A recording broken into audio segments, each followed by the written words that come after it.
नमस्कार सर्वांना। पुण्यश्लोक अहिल्यादेवी होळकर कर्जमाफी योजना 2026। तर आपल्या सर्व शेतकऱ्यांना माहिती आहे की जे पण शेतकऱ्यांचं कर्जमाफीमध्ये नाव आलेलं आहे तर त्याची यादी जाहीर झालेली आहे। तर लवकरात लवकर पुढच्याही याद्या जाहीर होणार आहेत। भरपूर साऱ्या याद्या आता जाहीर झालेल्या आहेत आणि तुम्हाला मोबाईलवर सुद्धा तुमचा कर्जमाफीचा मेसेज सुद्धा आलेला असेल।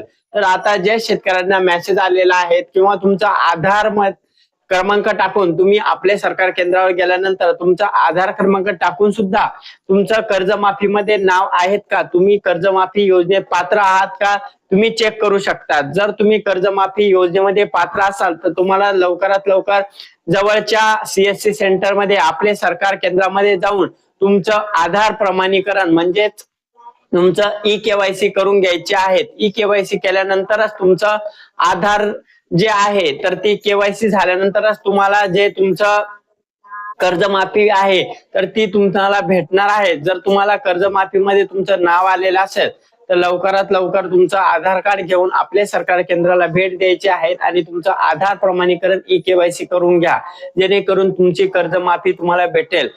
महाराष्ट्र सरकारने खूप मोठा असा निर्णय घेतलेला आहे। देवेंद्र फडणवीस साहेब यांची सर्वीकडे चर्चा होत आहे की खूप मोठा शेतकऱ्यांसाठी मोठा दिलासा भेटलेला आहे। शेतकऱ्यांना कर्जमाफी भेटलेली आहेत आणि आपल्या सगळ्यांना माहीतच आहे की कर्जमाफी भेटलेली आहे। तर ही कर्जमाफी जर तुम्हाला तुमच्या कर्जमाफीमध्ये नाव आले असेल तुमचं, तर लवकरात लवकर जवळच्या आपल्या सरकार केंद्रामध्ये जाऊन तुमची ई-केवायसी करून घ्या आणि या कर्जमाफीमध्ये सहभागी व्हा, जेणेकरून तुम्हालाही कर्जमाफी भेटेल।